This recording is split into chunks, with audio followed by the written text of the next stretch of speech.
अस्सलाम वालेकुम। उम्मीद करती हूँ आप सब खैरियत से होंगे। अल्लाह ताला आप पे अपनी रहमतों बरकतों का नज़ूल फरमाए, आमीन। आज मैं आपको क्रिस्पी पकौड़ा रेसिपी शेयर करने लगी हूँ जो रमज़ान का वैसे भी आमद है, तो ये रमज़ान में दस्तरखान को चार चाँद लगा देगी। इसमें आप और भी इंग्रेडिएंट्स यूज़ कर सकते हैं, पर इस टाइम जो मेरे पास अवेलेबल था मैंने वही डाला।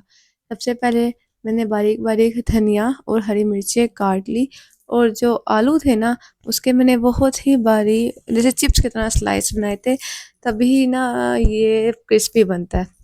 मैंने धनिया हरी मिर्च बारीक काट ली थी, साथ ही मैंने एक बड़ी प्याज लेके वो काट ली थी, और फिर मैंने इसमें तकरीबन 2 से 3 आलू काट के डाले थे चिप्स की तरह। वीडियो आए करने से पहले मेरी रिक्वेस्ट है कि मेरे चैनल को सब्सक्राइब कर लें। इंशाल्लाह आपके लिए आगे व्लॉग्स भी आया करेंगे। मैंने अपने चैनल का रिसेंटली नाम भी चेंज किया है, तो ये नूर दानियाल व्लॉग्स एंड रेसिपीज़ हैं। व्लॉग्स भी आएंगे, रेसिपी भी आएगी, तो इंजॉय करें और सपोर्ट करें। जज़ाकल्लाह। तो देखें कि जैसे मैंने ये आलू प्याज और हरी मिर्चें धनिया जो अवेलेबल था मैंने अभी फ़िलहाल वही डाला है। इसमें आप पालक भी डाल सकते हैं, हरी प्याज के पत्ते भी डाल सकते हैं, और जो आपको पसंद हो कोई सब्ज़ी ऐसे डाल सकते हैं। ये मिक्स क्रिस्पी पकोड़े बनते हैं। फिर मैंने इसमें 1 चम्मच रेड चिली पाउडर, 1 चम्मच जो था उससे 1 चम्मच से कम नमक, जस्ट जितना हमें पसंद है हमने वो डाला। साबुत धनिया डाला। साथ में ना हमारे घर है ना वो ज़ीरा पाउडर फ़िलहाल नहीं था, तो मैंने क्या किया, साबुत लाल मिर्च को और साबुत धनिया को और ज़ीरे को मैंने ना इकट्ठे ग्राइंड कर लिया और एक मिक्सर एक पाउडर सा बना लिया, तो वो मैंने डाल दिया। तो ये सिर्फ यही इसमें स्पाइसेस जाएंगे। अब आपने ना कंसिस्टेंसी रखनी है कि आपको कैसा पसंद है। कि पतला बेसन हो जाता है ना तो फिर वो मज़ा नहीं आता, वो लगता ही नहीं है मटेरियल के साथ।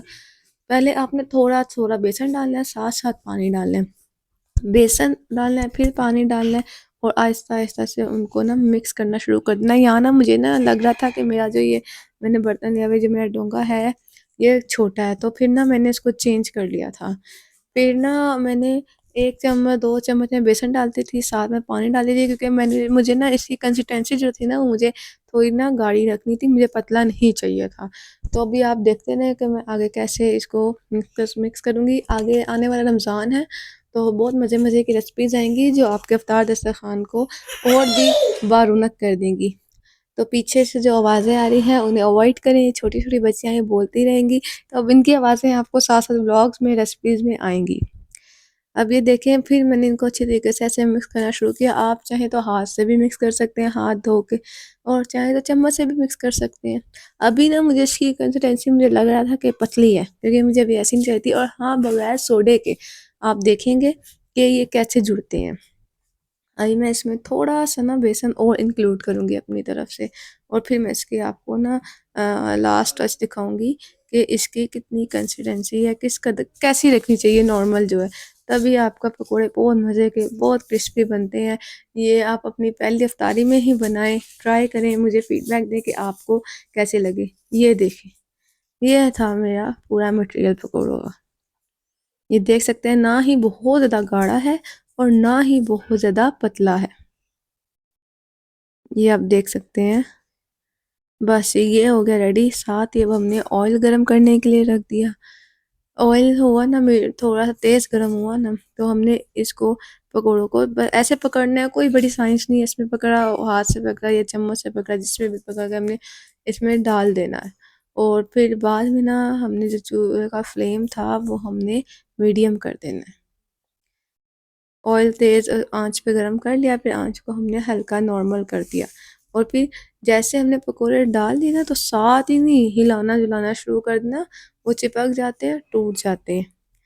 थोड़ी 2-3 मिनट गुजर जाएं, 4 मिनट गुजर जाएं, उसके बाद हल्का हल्का हिलाएं और फिर पकोड़ों को पलटें। तो ये देखें, पलटने के बाद ये इसका कलर देखिएगा आप कैसा होगा। ये देखें, माशाल्लाह बहुत मज़े के बने थे, बहुत अच्छे लगे थे, बिल्कुल सुनहरी हैं और इतने क्रिस्पी बनते हैं। ये बच्चों को भी बहुत पसंद आएंगे, मेहमानों को भी बहुत पसंद आएंगे अगर आप रखते हैं उनके सामने।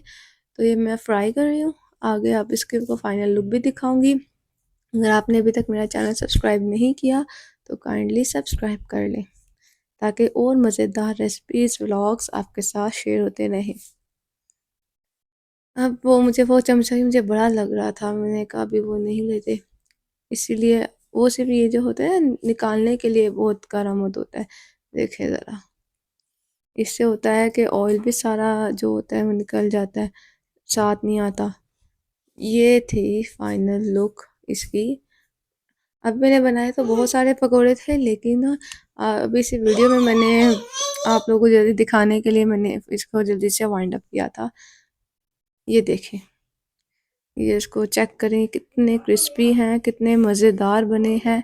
ये बहुत ही मज़े के बने थे। तो अगर आपको मेरी रेसिपी पसंद आए तो लाइक शेयर करें, सब्सक्राइब करें। अल्लाह हाफिज़।